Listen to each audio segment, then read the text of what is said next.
Hello, everybody. What's going on? We are doing a special stream tonight, something a little different. Diving back into the world of the Everyday is Howling podcast, introducing a new co-host and then some. Let's show you a little bit about her. This nice little demo reel that was sent not too long ago. So we'll bring that up here in a second. Actually, you know what? Jill, I think I'll just introduce you first, then we'll bring it on. How about that? Want to do that?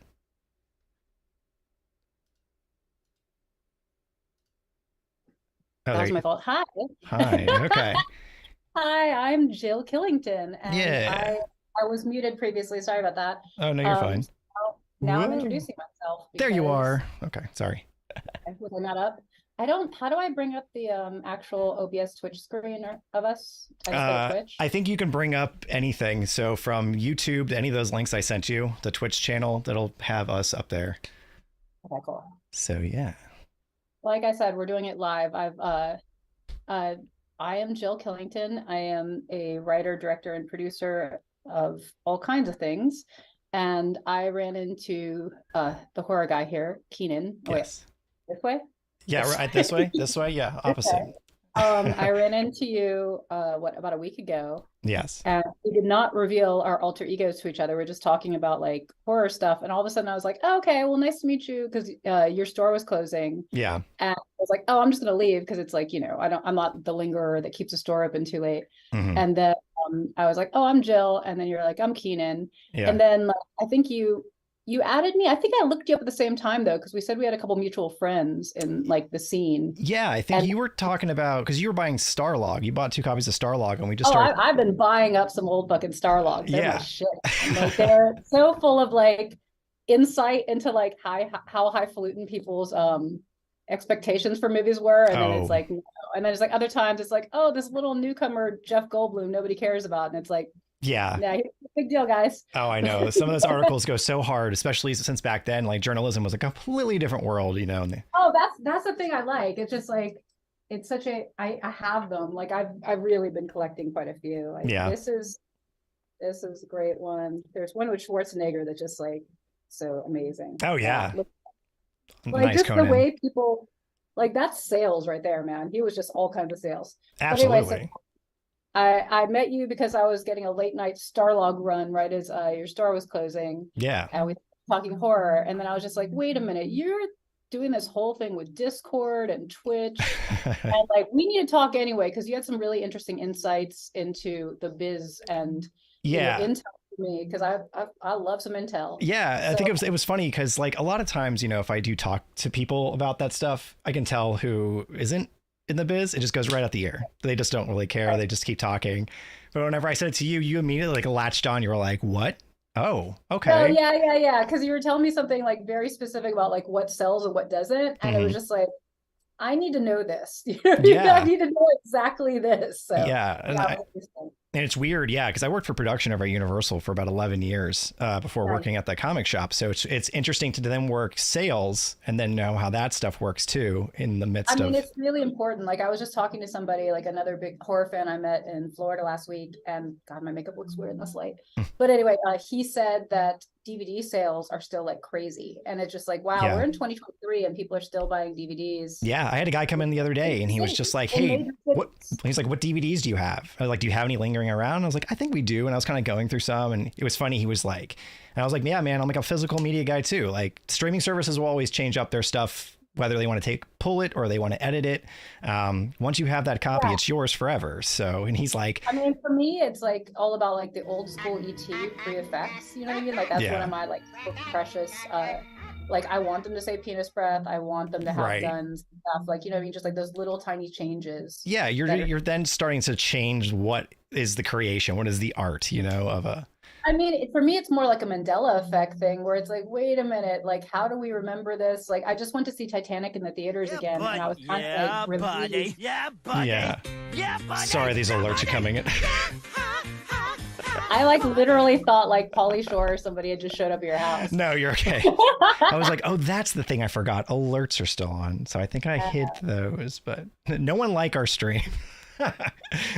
Nobody liked our stream? No, I'm saying every time somebody does like or shows support, it like does like a little thing, little animation. Okay. So it's just like, I was like, oh yeah, right. Like that's the number one thing, right? Like you're putting this on the Mutants channel. Yeah. So it's the Mutants and Monsters. It's Facebook. Okay. It's everywhere where my podcast lives. But I just really, I'm like, I'm trying to figure out like what works in the horror scene, and like if this is, yeah. If like really like the Mutants boo me off, I'm like, okay, I'll quietly go back into the chat room. No way. No, I appreciated you actually just jumping in, because I feel like I push my Discord on a lot of people to be like, hey, join us. Like, we're a fun group of people. It's people that are kind of into the same thing. Discord is like, I love Discord as a method of communication. Like I've been using it for like production stuff too, because it's just like, otherwise you get like a chain of emails. And I know people like Slack and stuff, but I like to have all the links and everything. I don't know, just Discord works for me. Absolutely.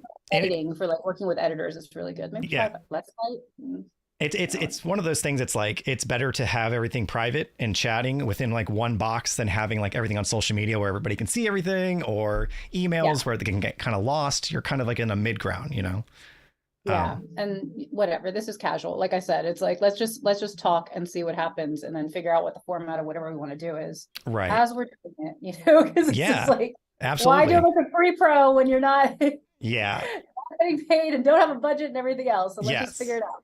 It was one of those things where you hit me up and you're like, hey, like, let's do like MegaCon. Let's get some footage out at MegaCon. Let's get some YouTube content. And I was like, yes, that's. So the real talk, this is what happens with me, is like, I have to go to Orlando all the time because like my dad lives there. And so that's why like Gods and Monsters comic book shop became like my happy place. Like where it's like, okay, like my dad's all settled in. I can go like have a drink next to like a Giger, what's it called? Alien. Yeah. Like, right. The alien area. And just chill out. And it's become like, okay, this is like a good place for me.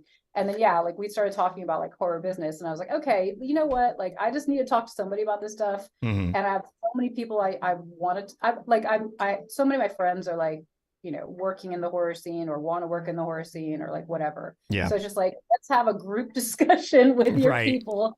And you know what I mean? Like I want to know what people actually like. What people are looking for. Like to me, that's important. Oh, right. Yeah. It does really help to kind of know what's in the know. Cause you were telling me, you were like, and I totally got it. You were like, I spend all my time like, writing, and like whenever you're a writer, like you're kind of in it. So you have to give up social media. And that's why I kind of liked your story the other day. Cause I was like, it's totally true. Like either you're in social media and you're distracted and you can't put art out, or you're doing the social media thing. You know what I mean? It's one or the other sometimes. So it helps that you're coming out of it. The real is like when you start working in like writing, that's one thing. Like you're doing all these drafts after drafts, and it's like you really start to like lose track of time. But for me, it's like also like when I'm in production, like you start like just not being able to talk about things, and then like you're so tired you don't want to talk to anyone because you're afraid you're going to say like slip about like some secret or something like that, or like start crying about something that happened. Not that nothing bad happened to me, but right. But it could happen. Yeah, absolutely. I mean, really, I just like stopped talking to anybody, did self-work, journaled and meditated, and now I've come out of it. And like, I'm ready to talk to people again, and like I've practiced my talking points, so we're all good. Right. Yeah. You got back onto it. So, okay. Do you want me to play your reel, or do you know what you're comfortable with that? I don't know, man. We're figuring it out as we go. Like I really just like, you usually do a stream. What do you usually do? So I'll either do interviews for the Everyday is Halloween podcast, where I'll sit there and kind of like this. It's just like, talking to creators, writers, just inspiration. And then I'll do like, I really like the art of indie horror games. So there's a lot of people that are creating. And if you notice right now, Blumhouse put like millions of dollars into gaming recently. Like they're going to start developing gaming. I think Dread Central. My Notebook. Yeah, right. Yeah, yeah. They're doing horror gaming, really? Oh yes. So them, was it Dread Central? They do like these things. I think Steve Barton, right? Yeah. I know him. I've known Steve. Yeah, and so once I guess Dread Central's been kind of passed around for a while. I think John Barkin had it for a while, and now somebody else has it. Passed around doesn't sound like... I'm just saying, like, I practice, like, it's gone through many hands. Right, yes. Passed around. Yeah. People, like, I'm just saying, like I've learned, like people will be like very upset if you say that kind of thing. No, yeah. So, I mean, I'm not trying to be rude. I'm just being truthful, no, I right? believe Like, me, I have been rude. I've accidentally like thought I was making a joke and like gotten people upset. So I'm just saying. yeah. I know. Yeah. Sometimes it can be hurtful, I guess, in the was it journalism world of horror sometimes, but Look, everybody's got feelings that's and dream. that's And right. Yeah, but some of the people that run now, it's called Dread XP. So like, get XP in games kind of thing, and that's kind of a new subsidiary of Dread Central. And they're in our Discord too. Those really sweet guys and gals that are running that thing. They give us codes, and they're just like these kind of janky horror games that are like PlayStation like 1 what, games. like phone games or No, like they're like PC? it's like a PC game, but it'll be like a serial killer on the loose, and you just have to like run away from a killer Santa in a mall or something. And but as time has gone, on. A POV game? Like I gotta see this. Oh I yeah, don't I'll know. definitely. I'll show you. Yeah. But then, like as time went on, though, they got like a bigger budget, and they were able to pay these like indie kids who are making these games in their basements, like really decent money. And then these people are like have houses, and it's just kind of their fun games. So it's just kind of cool to see that thing grow and how games are also kind of influencing horror movies. I think Blumhouse is also doing Five Nights at Freddy's movie. Yeah. And things are just growing. So I'm kind of, I put all my tendrils everywhere. You know what I mean? A little bit in gaming, a little bit of horror, just to see what's going on right now. Well, because you're a gamer, you do like your Twitch streams and stuff. I'm not so much a gamer because again, like I gotta write, man. You gotta write. These many drafts and many retries and yes. overs. Yeah. I just saw something today. It was funny. They were talking about how oh my God, the storm. Is it bad out there? You said you were caught in it, right? I was just out in it, and it's like, yeah, like it's been threatening to snow in LA all day today. And so like people, I mean, I don't know if people are making that up on the news. It sounds completely absurd. Yeah. But yeah, sorry, you were saying about games. No, yeah, but yeah, so yeah, have your tendrils kind of in everything, and it's just kind of one of those things. But you just do it all on the stream regardless. That guy that I was talking about, they said it's kind of crazy to pitch a project today. You have to have it completed. No studio is going to greenlight anything unless it has a start and a finish. And that's not how it used to be in the 70s and 80s when you put a movie out. You could go to draft and go, here's the first 40 pages. Let me know what you think. And they say, great, we'll greenlight it. Never today. What's with that? I think it's security, right?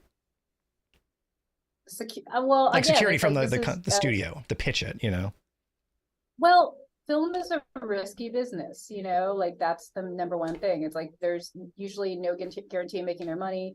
Like as a producer, I figured out like, wait, everything is deficit financed. Mm-hmm. So if you're not really making a profit with these streamers, some of the things are making a profit. It's just like they're all kind of like moving around money in really strange ways. Yeah.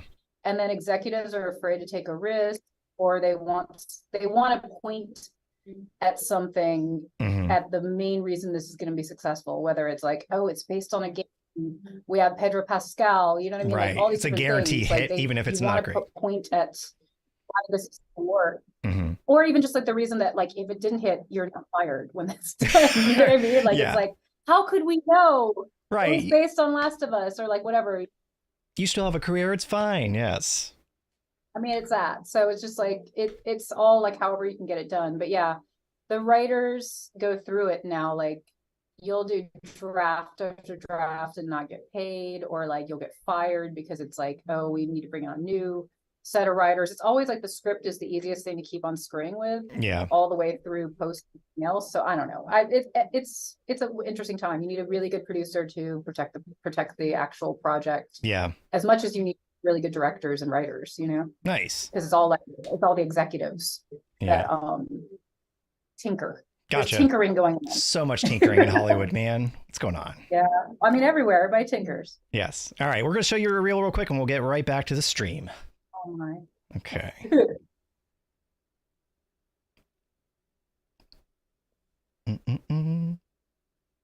On to the clip.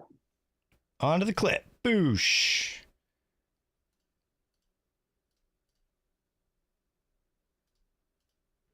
Welcome to the future.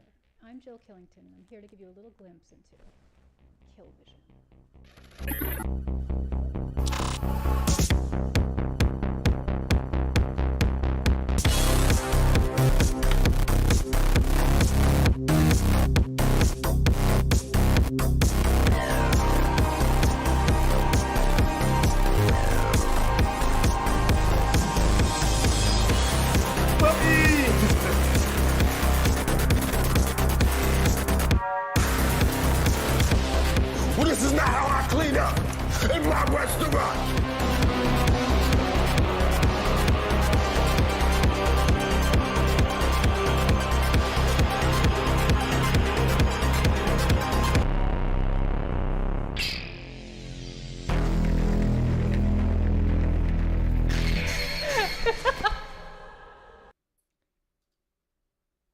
That's so dope. I love that. So The let's sound of my laughter scared me. right. Oh my God, where am I?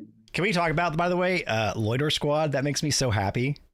How was that? Oh, really? You like that? Yes. That was an awesome to work on. We got to go to Hawaii. Yeah. We got to Oh, have yeah? lots of fun. I got to work with a bunch of my friends. I had a great time on that show. Was it one of those things where you're like, well, we have this budget. Where do you want to go? And everyone's like, well, let's fucking make a trip to Hawaii. Like, that's all right. Let's do it. I'm not going to confirm that, but Okay. I am going to say that, like, all the way up until we went to Hawaii, we kept on wondering if we were going to go to Hawaii. Yeah, right. It seemed like one of those things, like, they're going to pull the plug on this one, right? Right. But no, it was amazing. That was my first time ever going to Hawaii. I loved it. Hell So, yeah. And that's, I think, is one thing too, when I checked your reel out, that jumped out to me, because my community is very much that. It's like a little bit of mixture of humor and Adult Swim with a mixture of horror. So I feel like everybody that listens to the Everyday Halloween podcast, they also like that animated Adult Swim lifestyle with a little bit of Right. spooky, you know? And I love when it never comes together, but it never does. Happy horror. Happy I horror? usually like happy horror. Okay. I mean, I know that sounds like cheesy, but, like, I don't want to watch, like, Hereditary every day. I want Sure. It was funny. Well, Sometimes I need a little Ash, a little chill out with Ash. you know? absolutely. Well, what about, I mean, so as you saw in the everybody in the chat that saw the reel, Jill worked, you produced and helped write The Stand, the remake on Paramount Plus. So Yeah, that's kind of depressing. That was like super. I mean, that's the thing. It was like my favorite book ever since childhood, and it was like a dream come true to, like, start working on that project. I, like, saw it go from a script with Warner Brothers all the way to taking it to like a 6 years to get it to CBS All Access. Was that really true? 2014? No. 2014 we started writing it for Warner Brothers, and then it was like this whole process, and then started writing all these other things. But regardless, did like a Clive Barker project, worked on Anne Rice's Interview with the Vampire before it became a TV show, like when it was gonna be a movie. Oh wow. Anyway, I'm thinking, I'm like, oh man, I've really, like, got a little horror niche for myself set up. Yeah. But yeah, then we did The Stand for CBS All Access, and that was like a limited event series. And yeah, it was strange because I started getting, when that was like the only thing I was working on, like putting myself in like the dark place of like, oh wow, like what would you do at the end of the world and all that. It was like, I want to focus on something really upbeat next, is like what I was kind of thinking afterwards. And then the real pandemic hit, and that was just like one of those like, oh wow, is this everything that I've been preparing for in this writing? Yeah, really. Right now. So I was kind of tripping a little bit during all that, but then instead I'm living my best life. Yeah. Just like the people in The Stand, when you went to Vegas or you went to Boulder, you figured out how to make it work for you and party. That's right. Exactly. You name yourself Ratman, or you hang out and go hang out with Mother Abigail. There's choices in life. Exactly. It was funny. Yeah. I just started rewatching the first Stand because I wanted to watch the version you did. The Mick Garris is important, man. Absolutely.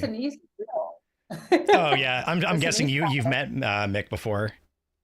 Oh, he's out and about in LA, Yeah. man. He's like man about town. It's always like, who's the silver fox with his shiny locks? Mick Garris, I see him literally at every if there's a horror meetup, he's probably there. Yeah, he's about it. All right, 1 second. I'm gonna hit the BRB screen. Everybody can go. You gotta grab a drink, go to the bathroom, come back. Apparently, I have 10 minutes to activate Zoom. I never activated I guess you have to pay to keep it going. So I'm gonna hit the BRB thing, sign up for that, so we can keep this thing going. Okay. Nice. All right. I'll see you guys in a few. Burb.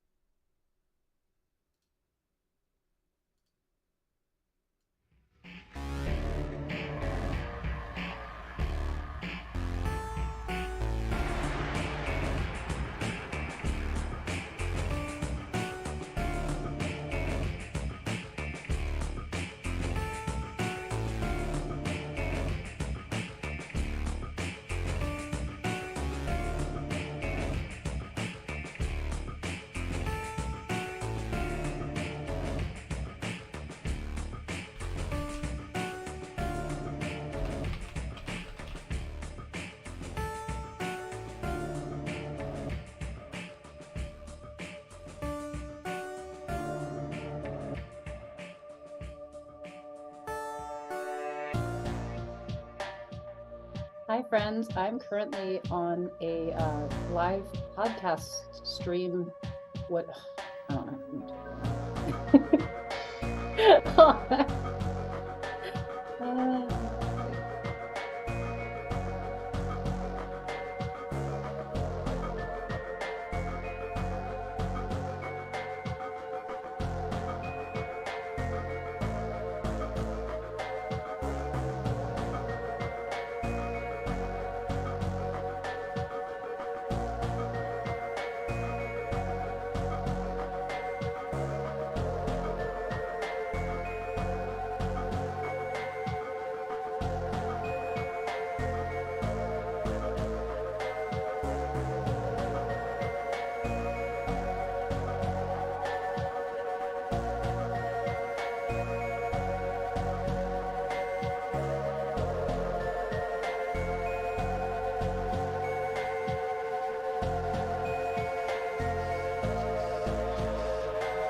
There she is.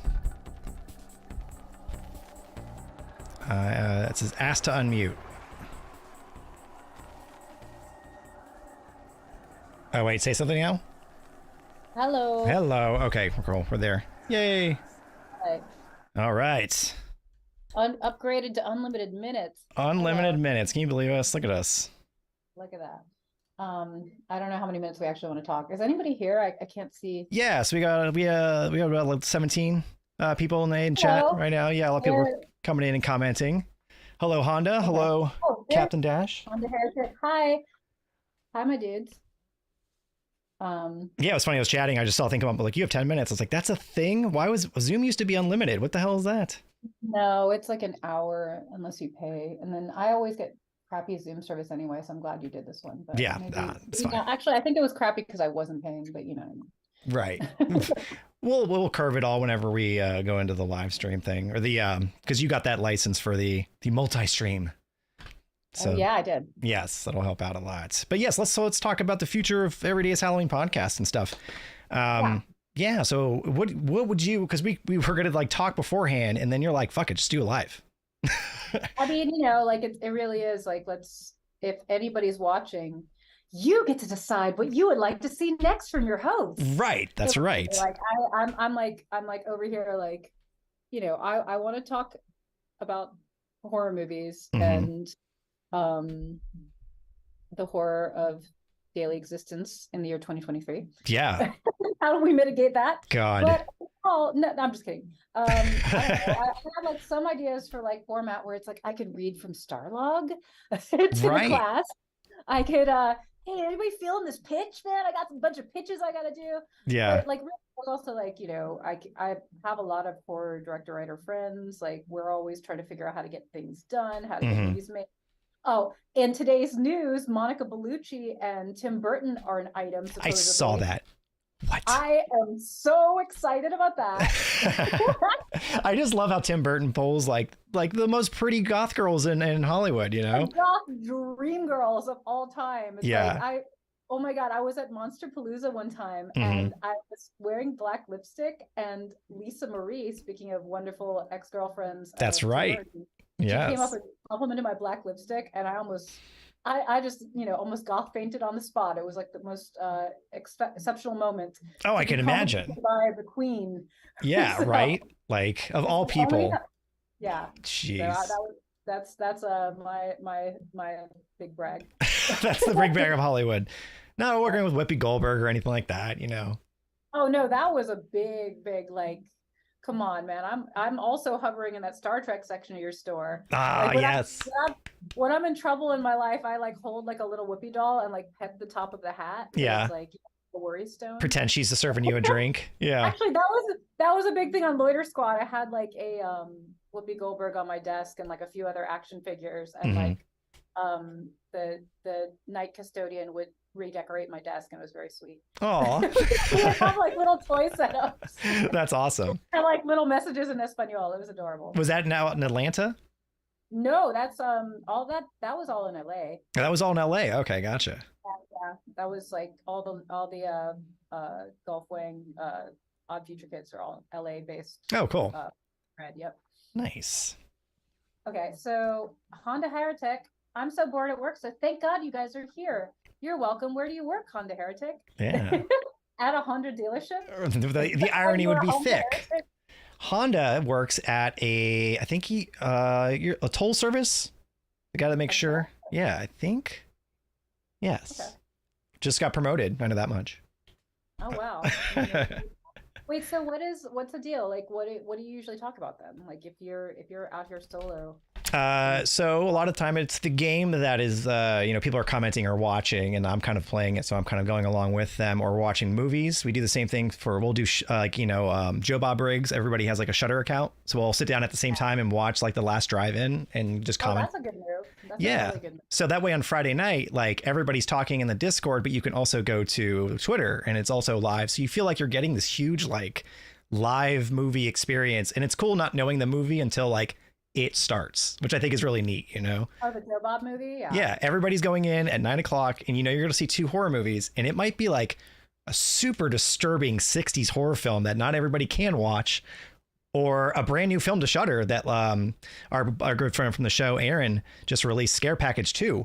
And he did Scare Package 1. That's how they premiered it, was on Shudder on the Joe Bob drive-in thing, which is really cool. So I've been keeping up with Joe Bob in a minute, but like I love him. Like I've literally like when I did a deep dive on some old YouTubes of him, and I was just like, wow, like I have a lot of I have issues with rednecks. Like, oh yeah, sure. like he's really, really, really handsome.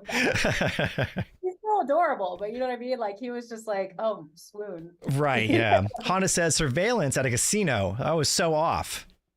Oh wow. So you can keep your eyes on the casino and on us. I like it. That's right.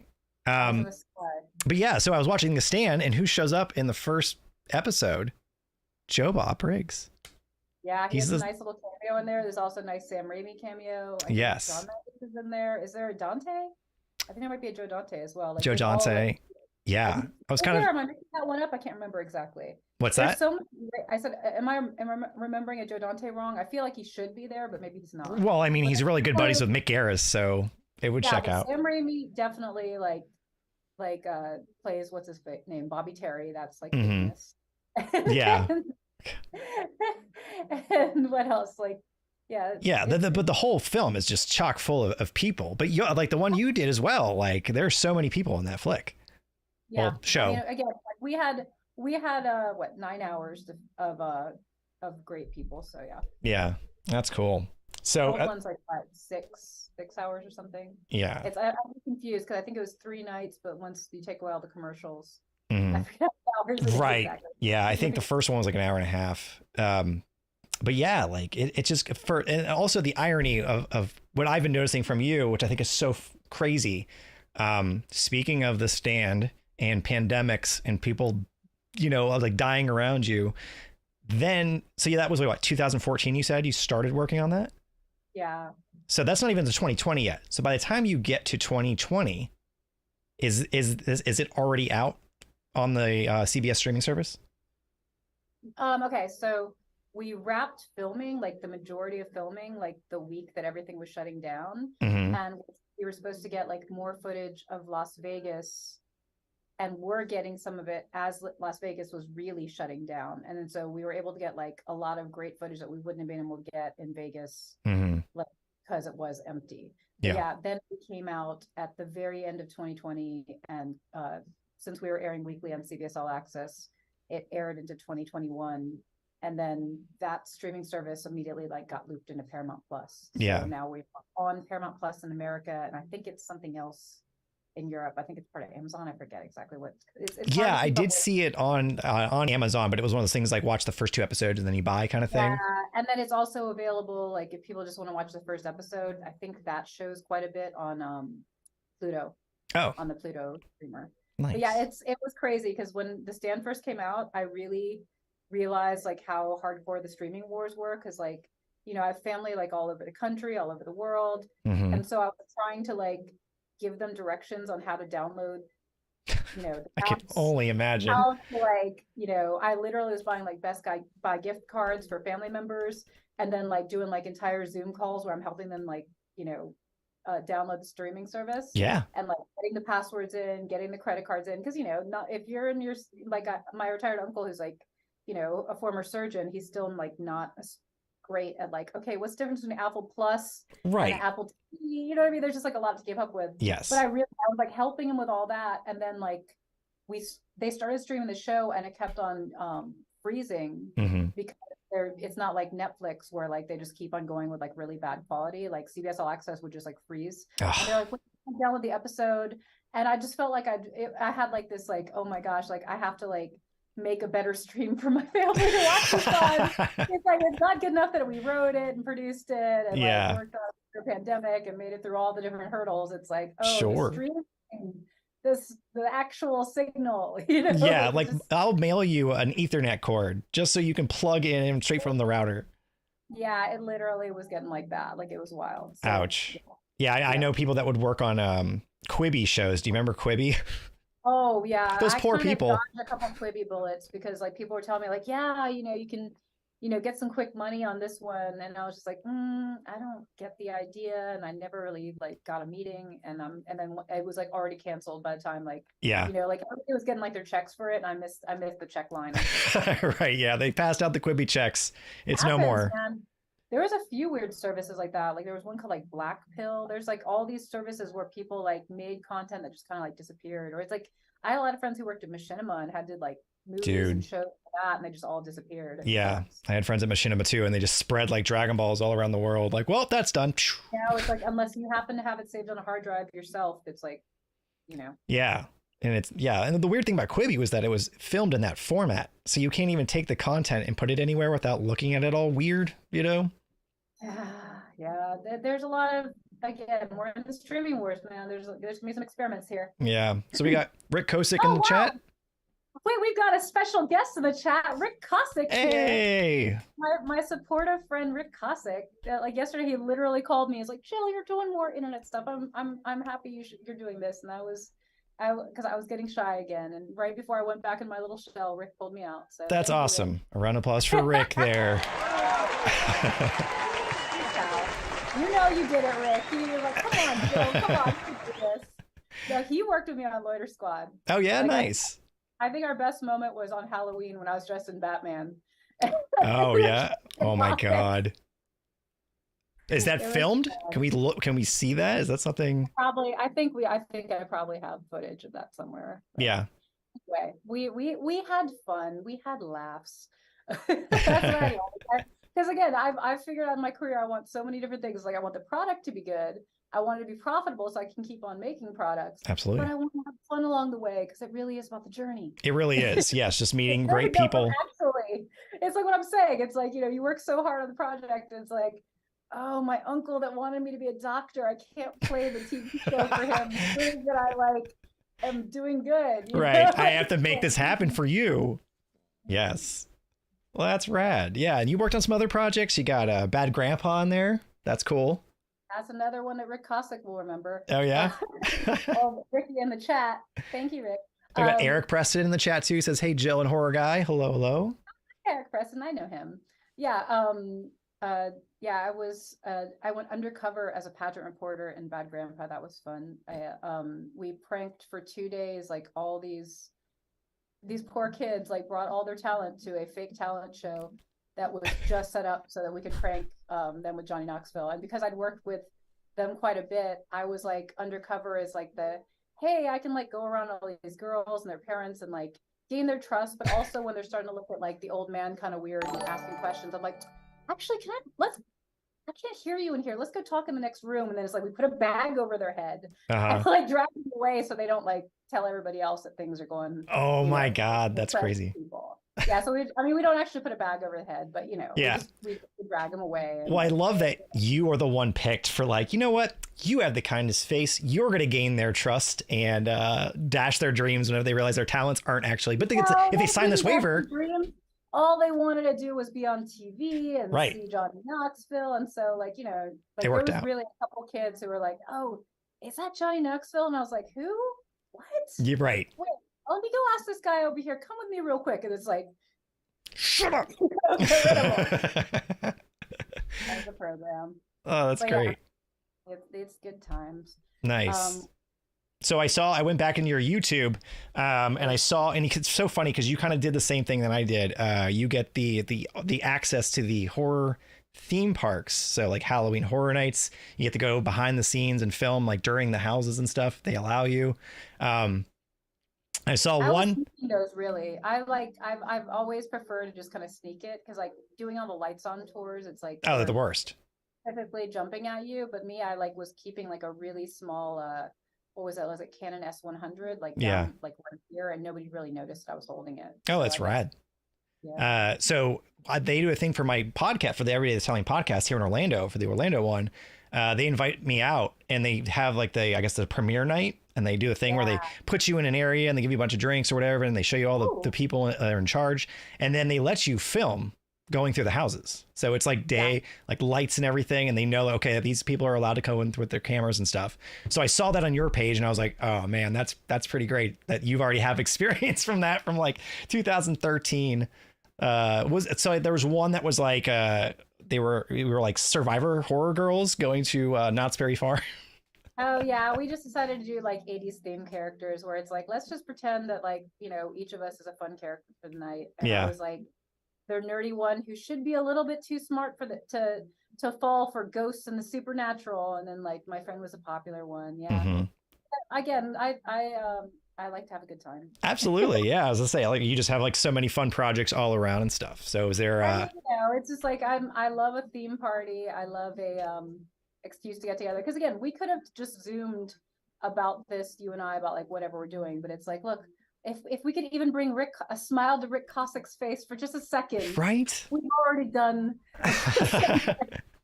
Absolutely, yes. We're bringing a little bit of joy, and like we said, I think everybody a little bit of extra candy at the candy store next week.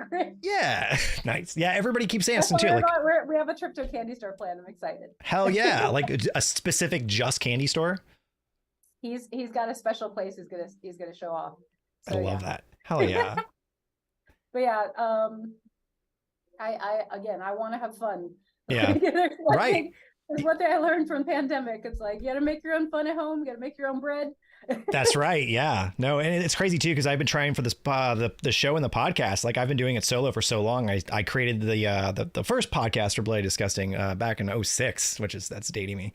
And it was fun. And then we moved it to Wizard World. And then Wizard World closed and folded up, so there's no more of those shows. Wizard Magazine. Do you remember Wizard Magazine? They were like it was like a comic book price like grading. It's like a Wizard Con was part of all that, right? Yes. Or no, yes. So the magazine wasn't selling because it was just a hard time for magazines to sell. So they just said, well, let's stick to the convention thing, and then just money. They never paid, and then they ended up folding. That's what I'm saying. You got to make a profit, otherwise, like yeah. What's it for? Business. Yeah. The world's a business. It's like there's a whole speech about it in Network that I found to be one of the truest things. It's damn Skippy, yeah. So I've been doing talking heads for a while, but I've been meeting a lot of really great people I've had on the show. We had the composer for Trick or Treat and Krampus, and just a few other we'll go to horror cons. Robert Englund, George Romero, way back in the day, had that one. Rest his soul. But yeah, but then it was just me for a while, just talking on radio. Well, I never met him. Yeah. Yeah, he was a super big sweetheart. When I say big, it's true. He was a large guy. But yeah, so it'd be fun to like do like live things. That was the thing that struck me. He was like so big. What's that? Yes. Large lumbering guy. But yeah, I want to do things with another, somebody else and like kind of like work off stuff. So if we have topics and like you said, things to talk about, it's a lot easier. And man, an hour goes by like that for shows and stuff. So we'll have fun with this. It'll be good. Let's see. So we were discussing like the various things that we could talk about, which was number one. Is this a good idea? The monster and mutants and monsters people want to watch this? Yes. Or is this just a thing that we should broadcast to Rick Cossack? And then what else? You tell us in chat right now. Let us know. Is this something mutants and monsters that you would like to see throughout the month? If you're on the Discord. Yes. YouTubers that are watching on YouTube land. Yeah, I see the YouTube comments. How about Twitch? Are people on Twitch? Yeah, there's people on Twitch right now. Okay. Yeah, all the same chats going through ours. So if you watch the Twitch feed, you'll see like the YouTube comments and yeah. Okay, but does YouTube repost the Twitch comments or no? Yes. So everything's going through Restream. So all of the comments that are in the Restream. Yes, populates. Okay. So yeah, so it'll be a good time. So I think it'll be a good time. Good. And then yeah, like I'm down to like do group screenings of things. Like can you pull clips and play things already? I can bring up YouTube and just play things. Are you talking about like right now or like later on? Well, we were talking about the Casey Jones trailer. Oh yeah, I can definitely pull that up. Yes. That was a Vimeo though. Yeah, I can still bring it up. Let's see. I mean, just to show it off. We're not going to make sure anybody is like cutting this and make a profit off it.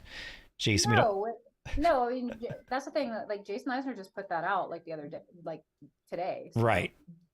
Yeah. And besides, right now we're plugging his current project, Kids and Aliens. Yes. Kids and Aliens. Kids and Aliens. Yes. Sorry, I don't have like a note sheet or a teleprompter in front of me, but like I haven't even seen that yet. I haven't watched it either, but I do show Jason's first feature all the time around Christmas time in the Mutants and Monsters Discord and stream it out. Do you know what that is? Hobo with a Shotgun? Before Hobo with a Shotgun. It's what got him the role for Hobo with a Shotgun. What is the first one? Treevenge. Oh, I haven't seen Treevenge. So Treevenge is a short 15-minute film where Christmas trees strike back. So everybody's cutting them down and stuff. So say no more, fam. Say no more. Yeah, and let's just say at. Jason does very Jason things where it's like they're not gonna go there. They fucking went there. Oh my god. I mean, that's what I'm saying. It's like that's what I want, like a very specific flavor from somebody. You know, it's like I hate anybody that like dilutes the flavor. It's like Jason Right. Eisner makes sriracha kind of movies. Let him be spicy. Absolutely, very spicy. Speaking of, we have so he's trying to pitch. Oh, he pitched this one to who? Was it Warner Brothers or who owns Paramount? Yeah, the Casey Jones side story. So he put this little reel together, and we're gonna watch it right now.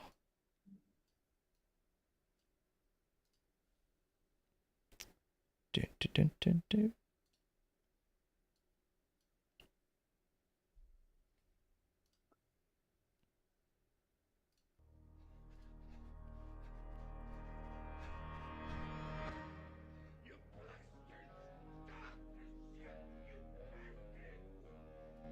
Godless son of a bitch! You stop this shit! You godless son of a bitch!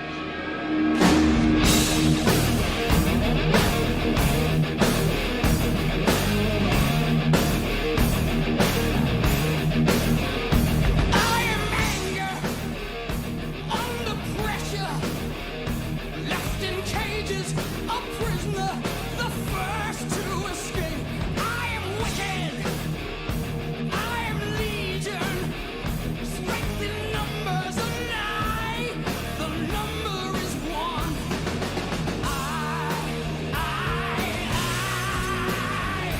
Everything that I see is for me. Yes, I am giant. I'm a monster, breaking windows in houses, buildings of glass. Rebel, holy outlaw. Ride together, don't try it. The power's in one.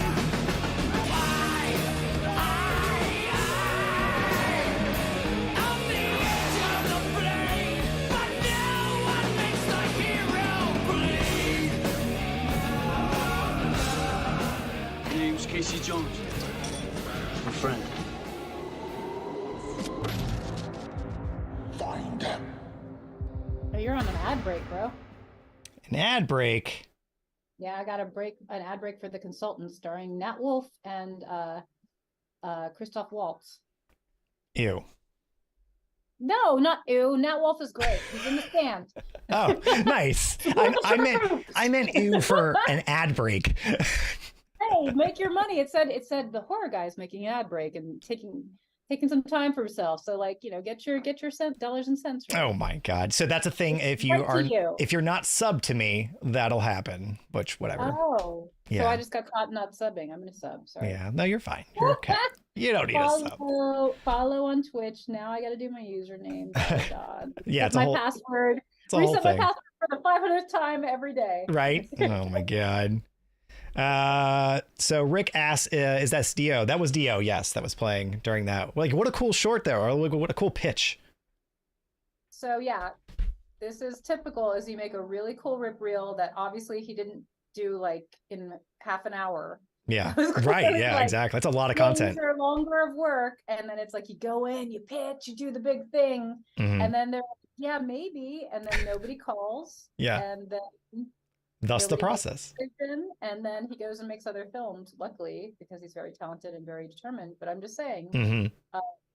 this is why I've been on the hunt for money for filmmaking, because I want to just be able to like Right. pipeline of movies all the time. Like, get them done, get them low budget. Like, ship them out. Absolutely. Revenge out. You know? Right. Yeah, exactly. And that's the thing. Revenge, I think, was a labor of love in Canada, where he just made it and was just like, hey, like, you got to do that hardcore indie thing, make a short. And that's what I think Robert Rodriguez got it.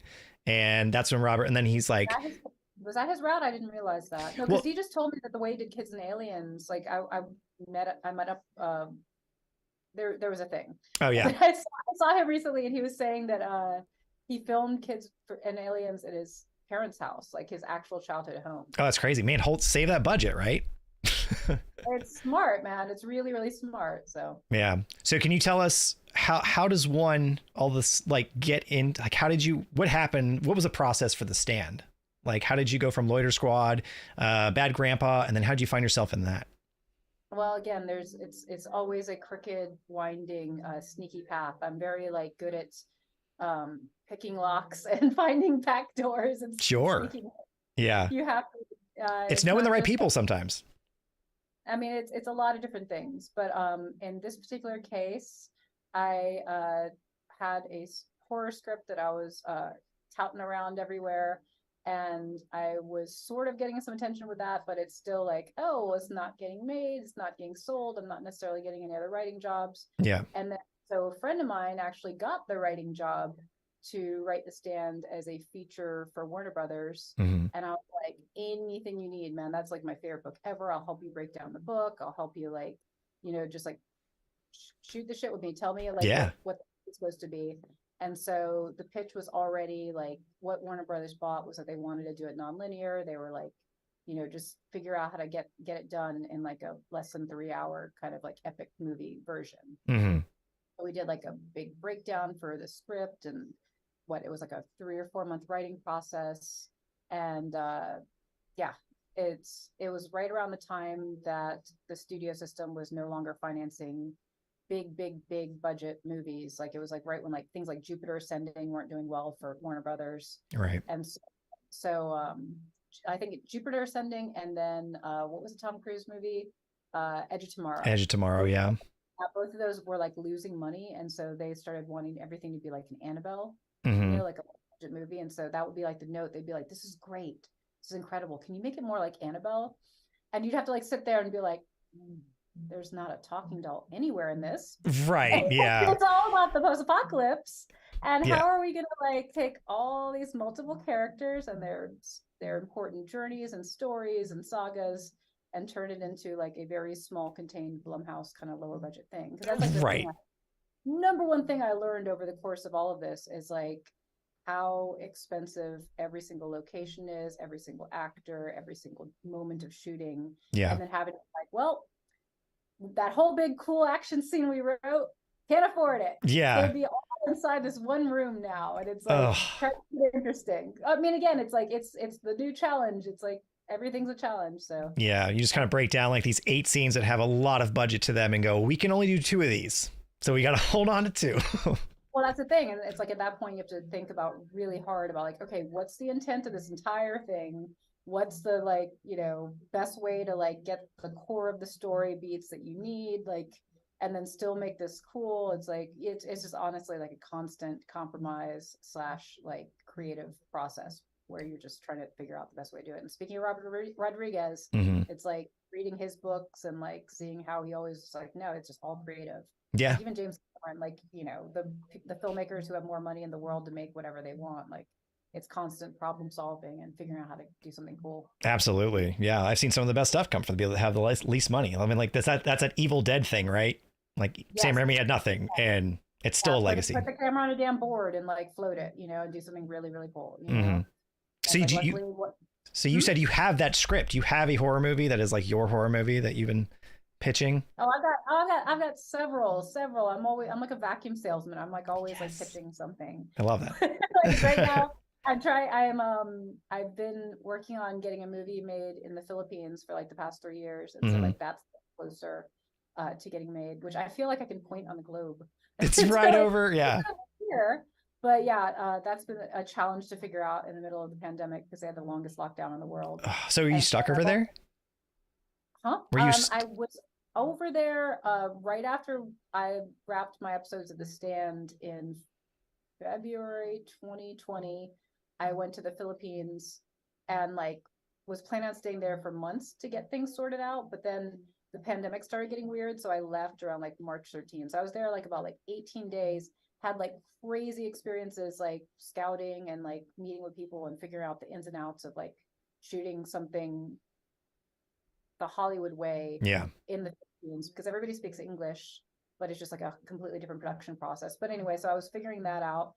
Then the pandemic happened, and so I was like figuring that remotely over Zoom all of this time, and then went back last year and started doing more pre-production, and then now, you know, we're getting ready to either probably shoot like a lot of location stuff there, or we might shoot on set someplace else as well. Again, it's like when I was on the stand, we were supposed to be shooting in Las Vegas, and we were driving through this crazy blizzard in Canada to get to like a hotel that we were pretending was Las Vegas. And it was just, nobody knows that that's what happened. You know? Yeah. Like nobody knows that we're all standing there freezing our asses off in the middle of a blizzard. Oh my and God. then go inside this like Vegas hotel, and there's like, you know, a fake debaucherous orgy going on because it's like Randall Flagg's Vegas. Right. And, Yeah. like, literal bloodbaths and pools and stuff. And it's just like, okay, we're all freezing because it's Canada in the Oh middle. no, God. You know, it just made me think, I'm like, maybe I could figure out how to make movies someplace tropical. And like, you know, everybody goes to Canada and all these other places because like, oh, you save like, you know, 20% of your budget or 30% of your budget. I'm like, the Philippines, I can get like, you know, 10 times the budget or something. Absolutely. So I know. I've been figuring out my schemes and scams. Yeah, I don't know if it was the Philippines or not, but I know Seth Green, Breckenmeyer, and a buddy of mine, they all made a movie out there, and he said it was the best time of his life making anything. That's what I'm saying, adventure, man. Fortune and glory, adventure. It's like, these are all the reasons we get into art. Yeah. So I'm trying for it, man. And like exotic animals and stuff like that, like the stuff that's out there compared to here, or like here, there's so much. No, you just saw, I just put up some stuff on my Instagram of me petting like a black leopard, and that's like not like naturally in the Philippines. That's like, you know, Oh, it's okay. Well, that's an exotic animal collector, as we learned about in the Tiger King. Like, yeah, they're not all Joe Exotic. Like, some people right. are just. To me, it's like, oh, I always loved the Addams Family and how they just had like lions running around the house, and it's like that's kind of the friends that I made in the Philippines. Yeah, that's so rad. They have their exotic animals, so very nice. And I'm trying, I always have like pages of my script where I'm like, we can maybe fit some of these exotic animals in, but it's not like what I lead with, you know, like when I'm talking now, I'm not like, by the way, would you be comfortable acting with a white lion? But that's like, you know, way down the line. I'm like, what if, you know? Yeah. Yeah, I'm still not entirely sure if I'm comfortable working with yeah, I had the experience. I met everything. We'll see. Hey, this is nice skin. I'm not trying to get those claw marks.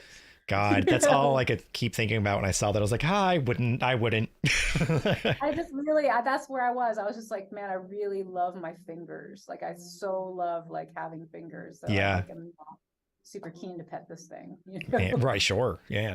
All right, Jill. So I ask everybody on the show that I have on this question. Do you have a favorite Halloween memory? Something from your childhood or something that kind of gravitated you towards horror? Like, was it Halloween? Did you have too many of those?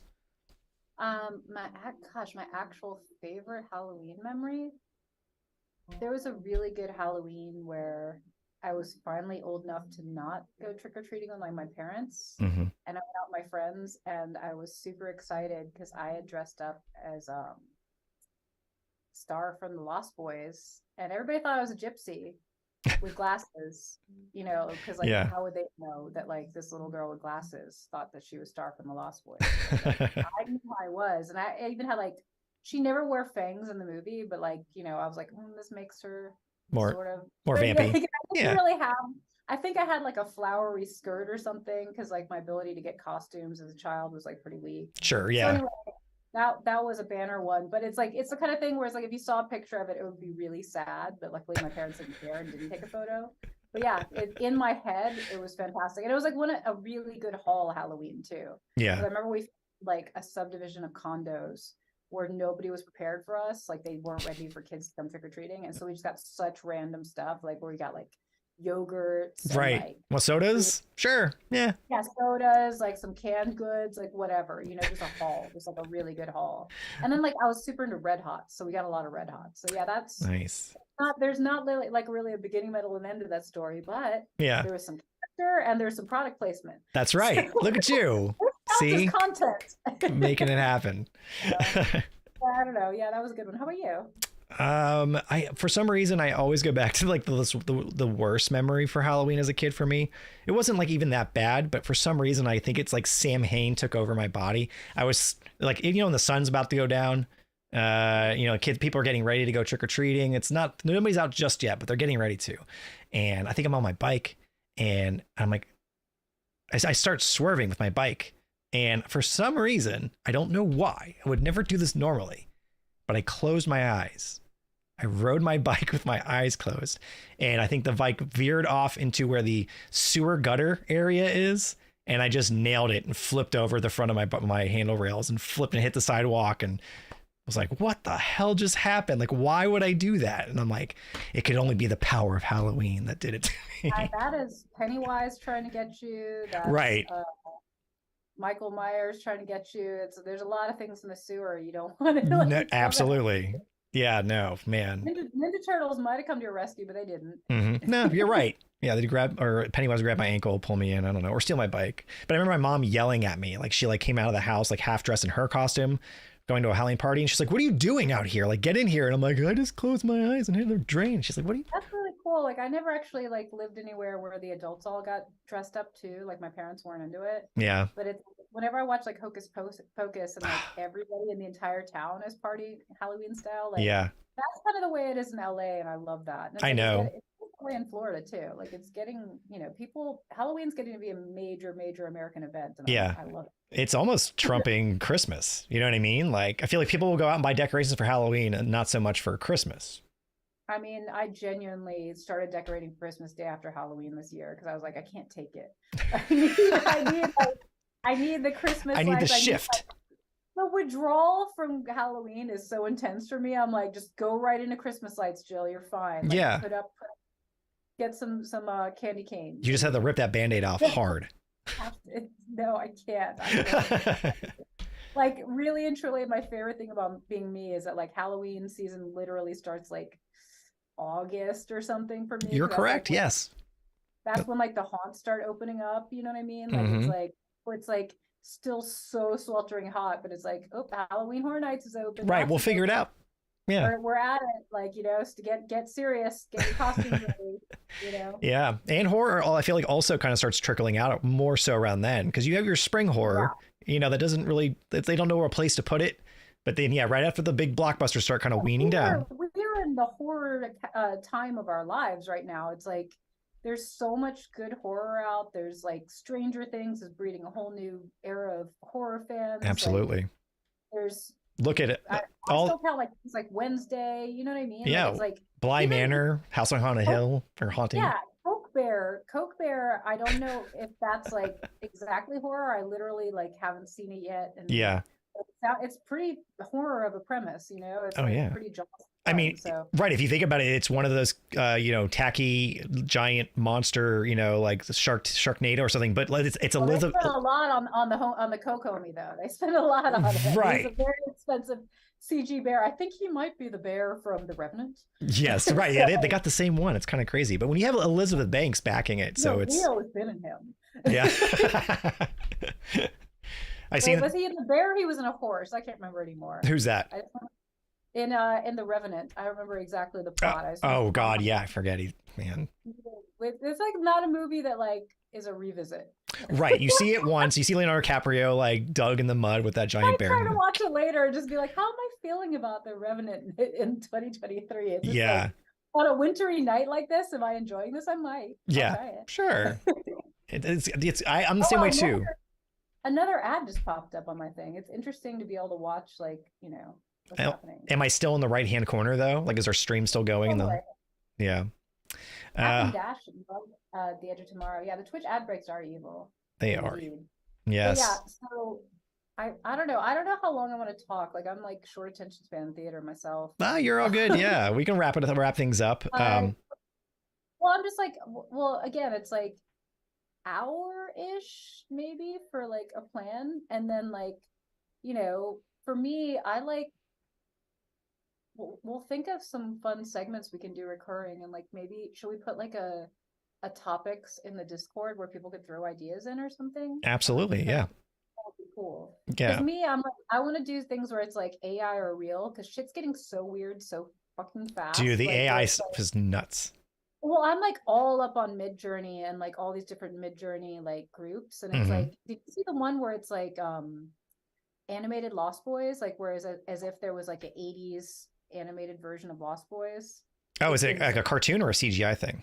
No, it's an actual AI like fake out. Oh yeah. But the images they generated are so like they look real. Like it's insane. You just have to look like closely at teeth. Well, there's like the ones where it's like completely photo real, but this one's like a cartoon generated. So that's what's really cool about the AI. It's yeah. Like, you can do anything. If you ask for the cartoon version and like use the right prompts, it's there. Yeah. I was thinking about that too with, like Jason's pitch for Casey Jones. I was thinking like for Hollywood, that's great because you could generate AI and show the studio exactly what your thing would look like through AI. And then once they give the go ahead, then you get a real artist to come through and you pay a real artist to then bring that to life rather than continuing using the AI generated thing, So it helps makes projects move a little faster, I think. And people say, damn it, the screen erasing thing. I'm trying to show the Kiefer, like he's so on point. If I go closer, see it starts to disappear. I got to keep it near the face. Hold on. Get closer, Jill. Oh yeah. The temptation. The computer does not want you to get too close to see it. So that's that's AI generated art. Yeah. Wow. Like it's honestly amazing. Like this Michael is so sick. Like yeah. It's like Timothy Chalamet. Like, and then she's like a. Oh yeah. Really, oh, look at that Corey. Look at him. Oh, on point, man. Yes, I love that kind of stuff. The gargoyle Slimer is behind him, but I guess maybe that was sort of in the back of the comic book shop. Yeah, I mean, again, it's like it's one thing to do a cartoon version, but the ones that are super photoreal really boggle my mind. Yeah, it's kind of nuts. Little tests where it's like, hey, everybody, did this actually happen or not? Right. I need to know, confirm this is real. Like, yeah. So we should definitely do an AI or real or not. Yeah, I've got like various ideas. I'll read people's fortunes if they like. Oh yeah. We get to questions. I could like answer questions from my crystal ball. Do you have a crystal ball? Why do you have a crystal ball? Oh yeah, because I want to make my fortune. Oh okay. Fortune. Dude, Miss Cleo, she didn't. I'm out here hustling. Right. She knew what to do, man. Honest ways of making a living. Call me now. Right. Those people just waited. They just kept those minutes going. Well, let's look into it. Yeah. But yeah. Cool. And then also MegaCon we're talking about, like I'm flying out for that. Yeah, absolutely. If you're going any of the days. Have you been before? I haven't been before. I've been going to MegaCon since like Look at you. Oh, honey. Right, yeah, darling. Let me tell you about early MegaCon. No, yeah, I went in like 1999. Wow, it's been going on that long? I didn't realize. Yeah, it's been around. It's like what we were talking about previously. It's been passed around for a few hands, but now it's Fan Expo now owns it, so it's kind of the same kind of. MegaCon's a hoe, isn't it? MegaCon's a hoe for show. Like. All right. But yeah, I've never been before, and it looks cool. And then like the burgeoning horror scene of Orlando is like it's getting close to rivaling LA. Like, yeah, we have our bars. I filmed the craziest Magic Michael Myers live show. Oh yeah. I went to a Christmas where all these Michael Myers came out in like Santa suits and then slowly started unrobing. And I was like, wow, I have a new problem. Like, and then it's like, there's like a Jason up on stage, like all this stuff where it's like, wow, the nun from the nun for me now. And this is like my thing. I'm like, what's happening? Like you find out all kinds of things about yourself when you go to these events. Yeah. Was it a convention or was that cocktails and screams? has cocktails and screams in Orlando, which is quite the place. Yeah. So it's like it's interesting to me because like going to where I met you, Gods and Monsters is a whole thing, Mm-hmm. and then you have Vault in the back, and it's just like there's just more and more. I mean, again, it's a tourist trap. I get it. Like Right. California has tourist trappings. Orlando is a big old swamp tourist trap. Yeah. It's Absolutely. And then what? There's like the new thing in Vegas that's opening up. It's like it's a horror world. Oh, all right. They have a Halloween Horror Nights thing in Vegas. Eli Roth had a Halloween thing or a horror thing at one of the. That didn't last. The Goraporium. So, Yeah. but still, the appetite's there. Absolutely. And like look out over in California, they have like that Star Wars bar, but I think there's also like some horror stores opening up too out there, or there's a few actually. Oh, like shall 12. I run through the Mystic Museum? Yes. Dark these books. Mhm. There is what else am I forgetting off the top of my head? There's a lot of like standing horror stuff. There's Beetle House, which is like Mhm. a Tim Burton sort of bar in Hollywood, and then as you mentioned, Scum and Villainy Cantina. Yeah. I love a theme. I Right. want to go to a bar and there's like something going on, like whether it's a country western bar or like karaoke bar, like give me something extra, an extra layer. Yeah. And just boring ass bar. Yeah. No, there's a lot of things. Boring quiet is fine, but sometimes you want to like, Michael Myers, like what you got over there? What you packing? Right. Yeah. And coming I have soon. ones, Michael, come on. Yeah. So there's a rumor going around. I don't know if you've heard this. Universal's opening up a new park here in Orlando. It's going to be kind of like, you ever go to Islands of Adventure? Mhm. Each island's kind of a different thing. One of the islands that this new theme park, Epic Universe is what they're calling it. It's kind of like the same thing. They have different properties for different areas. Yeah. One of them is rumored to be Universal Monsters. So I don't even think that's a rumor anymore. I think like that is like out in public. Like again, I Yeah. have to like sometimes check and be like, what am I'm telling you, man, I was holding a lot of secrets for a while. But now, Right. yeah, Well, that's why I say it. I still say it today as a rumor just in case. That's confirmed. That's confirmed. Okay, gotcha. Yeah, that the Dracula's castle is supposed to rival Cinderella's castle. Is a big black castle. How fucking cool is that? I've got some intel on that one. That one's dope. Yeah. Yeah. Oh, we're at commercial break again. Oh God, 3 Look, commercial breaks.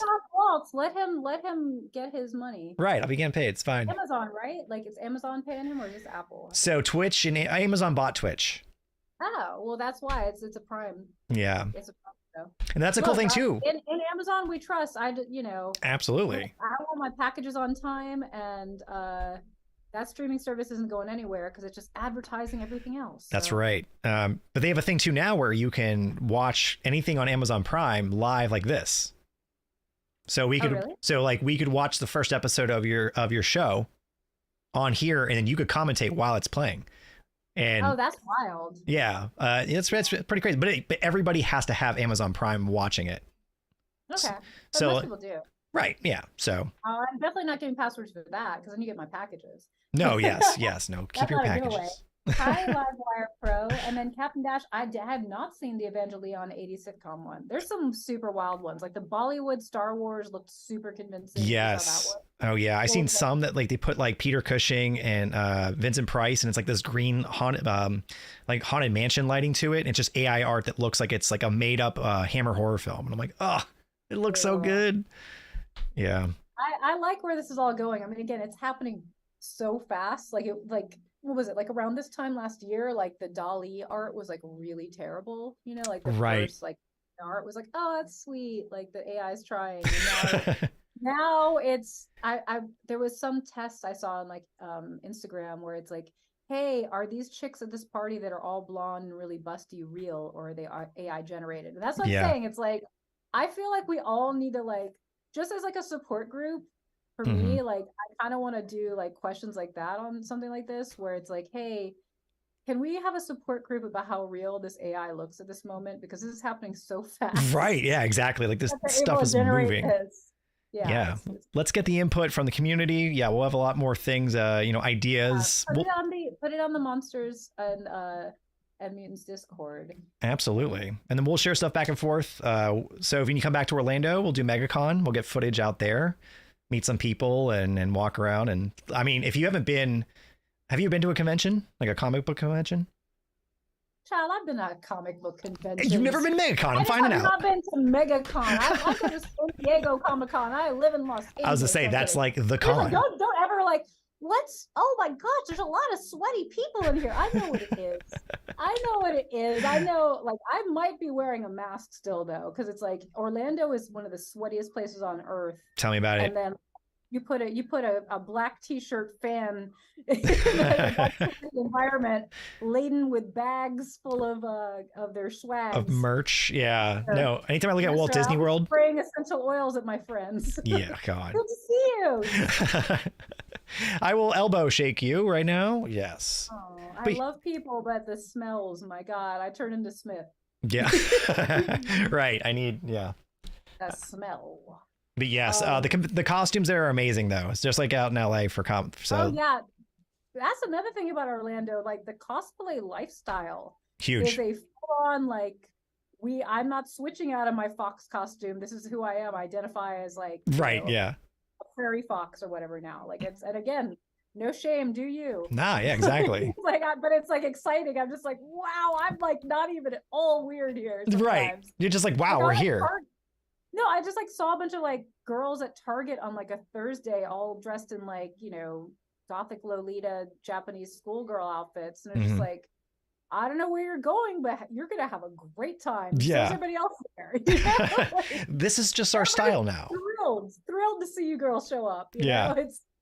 That's great. Yeah. I love that. Yeah. The Orlando's, it's for the longest time, I feel like Orlando wanted to be. Huh? You must see it at the store, like just like the weird tree. Oh yeah. Well, people feel like they want to come to the shop in costume, so they'll show up like in costume. But we give you a discount. Like if you show up in costume, we give you a discount. So same thing in the bar too. So show up in costume. Done. Well, that's easy. I usually have like 1 to 2 disguises on me. Yeah. I know. I was like, you ninja in and almost ninja'd out. Like I barely even knew you were there. Well, yeah, it's the way. Yeah. You gotta be fast. That's right. So anything else, Jill, you want to talk about? I don't know. I'm just like getting used to twitching. Like, yeah. There's people on the stream chat. I can't wait to see the con videos. Oh yeah, we'll have a collage. I'm excited that anyone watched it all, and it was been fun talking to you, Keenan. Do I call you Keenan or Horror Guy? How do I identify you? You can call me. Everybody calls me Keenan. It's totally fine. Horror Guy was just like a name I try to like adapt because I got it on one social media thing. So I identify as Jill Killington. There's all kinds of identification. Yeah, I think somebody said it in chat earlier. They were like Jill Killington and Horror Guy finally, and I was like, it's kind of a nice little ring to it. That's why I was like, let's just have a chat about what to chat about, and that's already our first chat. And right, it's already been done. All the content, it's already been done. But yeah, because really, I just need to figure out Twitch. And then I even put out a thing the other day where I'm like, everybody explain to me OBS, because like a lot of my friends use it but don't know how to use it. So yeah, I don't have the program, so I can set it up next time too. Sure, yeah, that's why I said I'll do everything first, and then you can kind of tinker away on your end. And if you have any questions, you can ask me. So. And I'll make some cooler backgrounds as opposed to like, generic world behind me. Hey, there's space horror. You're technically in Event Horizon right now. I watched that again recently. That Sam Neill scares me, man. He's terrifying, right? Did you ever see The Exorcist where he's the president? Oh wait, is he the president? It's The Exorcist. Oh, The Omen. Sorry, The Omen. The Omen. I'm like, what are you talking about? No, it's like he's got a proud history of horror, man. Possession and everything else. Like he's got those weird eyes. But I especially love Dead Calm. Like Dead Calm. Yeah. Oh yeah. So good. Even though he's like the hero, he's like he goes really well either way. Where he's like a great villain or a heroic villain. Like the way he's like kind of iffy in Jurassic Park. Right. You don't know whether to trust him or not. You know what I mean? Like it's like he hates the kids. And they're hateable for sure. Right, like, yeah. I get it. You're like, it's a weird guy. Yeah, he has the new Jurassic Park was coming out, and he was tweeting a lot with his geese, and he has like hen and sheep. He has like a whole farm out in his like English backyard kind of thing. Real life? Yeah, so it's just like him and his like little geese, and he's like, "Hello, darling, how are you?" And he's like kissing it on the cheek, and just like, for like you just said, for us terrifying, but then you see this serene like side of him, and he's like, I promise I'm a nice man. I'm sure he is lovely, especially everybody gets lovelier when they got Jurassic Park residuals. Hell yeah, man. Like I know people don't get gift residuals, but he deserves one for that one where he's like laying on the belly. Right. Yeah, that's just that one. And was Well, it? eventually, people do. If you do like hit a really good animated GIF, you get your money. You know, like Yes. this meme kid and people like that like would get like. And isn't that you know, crazy? Like we've gotten to a society where like your movies are fine, but if your movie makes a GIF, then the younger generation just keeps using that GIF and they want to see the thing that GIF is from. You know? I mean, look, we all have to adapt. You know, like, Right. I'm like, I will make it GIFable. I will make it entertaining. Like I'm all about it. It's like I want Funko Pops. I want the GIFs. Yeah. I want the memes. I want the quotes. It's like, you know, everybody liked talking like Arnold Schwarzenegger. You know what I Right. mean? Like it's like that somehow was it. Yep. Yeah. It's like we're all like chill out. You know, it's Right. like, Everybody did their worst Arnold impressions and then moved on to their worst Austin Powers and then worst Borat. And it just kept going through, you know, it happens. we like to do impressions. We like to have something to talk about. It's just like memes are the next level of that. Yeah. But I think you're right. It all comes down to fun. You can have fun horror out Now there. we're TikToking and slapping the things, and you know, it's like whatever people are up on. That's why again I was like, I should probably try twitching and see what this is about. You know what I mean? Yeah, Just, like, right. get my feet back on the internet because I've been quietly hiding behind my books, but it's like, you know, it can't all be star logs. But yeah, we'll do some letters to the editor back in the 80s, because this is what trips me out, man, is like the idea that you're so mad about something in a magazine. Like it's so easy on Twitter to just be like, fuck that movie. Right. But it's like you type it out and get a stamp. And Right. send Oh it yeah. in, and like Or you're just handwritten. You might write a handwritten letter and then you type it out. furious. God. You know, it's like whenever you see like old things where like they dump out the mailbag of like, oh, we got all these fans, or it's like, oh, people are furious about Elvis's pelvis. Yeah. And Jim Morrison on the Ed Sullivan Show, it's just like all that kind of stuff's fascinating to me. So it's like the fact that it's like these existing, because the internet like disappears so fast. Yeah. it's There's no like, record of it. This continues. Wow, that I love that that's though. an interesting effect. Lol. But I'm just saying, it's like the world is changing quickly. It is. So let's You talk gotta about hop on, right? Or else you'd be left behind, kind of need- thing. I need support systems, and so it's like might as well make my therapy free. By the Absolutely. way, I Hey, was look at talking to that. somebody about this today on Instagram. I don't know if everybody else is getting like so many ads for therapy right now, or if Instagram thinks I'm going through something. Yeah. So No, reach out, friend. There's a lot of podcasts I listen to do the online therapy thing. They'll say like, you know, like, hey, there's somebody you can talk to. So like it comes through everywhere. It does speak of a certain loneliness to go onto these things. And, Right. like, Absolutely. need my online friends to talk to, but here we're here for you. Yes. And I am setting up the Miss Cleo numbers, so Right. call Yeah. in. We will make Call it so you can yourself, call girl. in. If anything, we'll make it so that there'll be a number that people can call and leave a message. So when we do the show, we can play the messages and then Look, answer them. I'll ask them their favorite scary movie. Yes. I do love that you literally, though, like you had been hiding from social media and then you literally were like, Jumped in. let's do it. Let's go on Twitch and everything. Because you were like, wait, how do I shout this out? Like, what links do I need? Let's do it. All right. Today's the day. You know, like whatever. Like Yeah. let's do it live. Right. Yeah, Let's do man. it live. The angry But yeah, Bill it's like, O'Reilly. again, it's like we could talk about doing this, or it's just already a thing. But yeah, maybe next Friday is what we're thinking again. Yeah. Wait, Yeah. I am off Fridays and Saturdays. So yeah, we can make it a Friday thing, which is cool because I feel like Friday nights that's kind of a night that people like to hang out. Classic horror. Yeah. Yeah, I think next Friday night should probably work for me. The next Friday is already South by Southwest, which I could do a piece from there possibly. I don't know how long I would last, but I would do like some sort of a away mission of that. You'll Yeah, have like to, let's see what happens. Like if people notice that we're doing this or don't care, or yeah, I don't know. Let's see. absolutely. Yeah. We'll definitely be doing some I stuff enjoy soon. talking with you, and I like talking to all the people. Dinosaur Dreams. This one's for you. Livewire Pro. Is it weekly or monthly? Is he asking about us? Is it weekly or monthly? I think, yeah, he's asking about the show. If we were to do it every Friday or if it's going to be.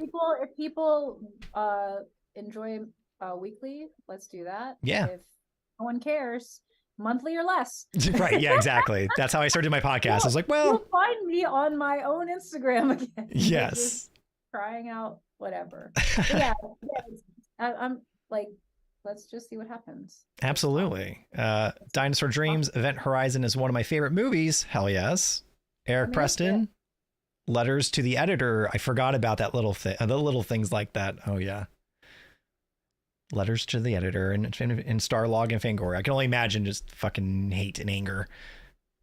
That's what I'm saying. It's just like going back and like really like how mad they are about like Buckaroo Banzai or whatever. Right. Out. It's adorable. How dare really Superman funny. drink in Superman 3? Ugh.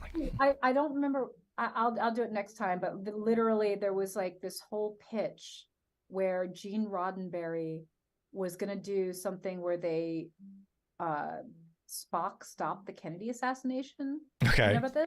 No. It was literally, I think this was the plan for Star Trek 3 for a while. Like that was the actual plan for the movie. Wow. And people were losing their shit. They were like absolutely like, how dare you? Because it's like, you know, hitting on two like Star Trek and Kennedy. It's like you're hitting two really weird fandoms. Like Huge weird, hugely weird. Yes. You know what I mean? It's like that's like the Oliver Stone people and the Star Trek people, and it's like I love both. Don't know if I want to hang out with both at the same time. I would say I'd never go to that convention. Good Lord. Oh, I would, but it's like again, like it's like be ready to like back out of that room because Right. it's gonna get wild. Oh, But yeah. definitely. Hana But so, says, yeah, we'll think of actual topics to do, but I just like getting the mechanics down of like, hey, let's have a second conversation that lasts more than 5 or 10 minutes. See how Okay. this goes. You've now introduced me to the Mutants and Monsters people, and so I assume, you know, because I came in hot on the Discord channel because I was like all excited. yeah. I was like all caffeinated, and I was like, oh man, I love Discord. I just like came in with like, Yo, you guys got one too? I came in with a Bill Paxton gif, and then like found a whole roll of them, and the next thing you know, I was like, okay, maybe let's talk some more. Maybe let's like actually do a show. So here we are. Absolutely. So Yeah. if this is a Zoom or a show, I mean, is 10 people a Zoom or is it a show? It's all up to the beholder. Right. Yeah. So- Now you can take this and then throw it on your YouTube. Like, hey, I did the thing. Who cares? And then if that gets traction, then it kind of keeps growing, you know? So Let's see who the beholders are. that's right. So, Cool. okay. Jill Well, it's Killington, cool. it was wonderful talking to you. Wonderful talking to you. How do you pronounce your last name? McClellan? McClellan. You got it the first time. Look at that. Oh, look at that. You're like a Highlander. There could be only one. Yes. McClellan! Okay. Jill Well, it's good talking Killington. to you. Yes. Mutants and Monsters. See you next time. New new co-host of Everyday's Howling podcast, Jill Killington. That's why I'm like, okay. this is Yeah. Cool. Let's face it, every day is Halloween. Right. Yes. Especially in this world, in Orlando and LA, which are weird subsidiaries of each other. But And then I just saw a meme today that said like everybody waving at the end of a Zoom call like they're seeing off an 1800 steamship. So doing that, right. now. Later, guys. Bye. I'll never forget you. See ya. All right. Happy Halloween. Happy Halloween. Wasn't that wonderful? Did you guys all enjoy yourselves? Do you guys like Jill? I like Jill. I think Jill's great. So yes, I've been wanting somebody on the Everyday Italian podcast for a while to talk with. So it'd be cool to chat with Jill and about just, you know, everything's happening in the horror, like you said. Like we're gonna come up with new topics. We're gonna come up with things. We're gonna make YouTube content. Like I'm super excited. Jill's chill. Jill is chill. You guys notice I'm using that chroma key thing? Like I don't have a green screen. I use like because it's this thing, Zoom meetings. So yeah. Anyways, all right. I might switch over to normal stream after this. So I'll try to dump this out and then we'll come back. Maybe I'll play some Marvel Snap or something. But thank you guys for watching. Make sure to like, subscribe, follow, all that crap, and keep up to date on what Jill's doing. She's in the Discord for Mutants and Monsters. She's over on the Twitters, and yeah, she's around. All right, guys. I'll see you soon. Bye.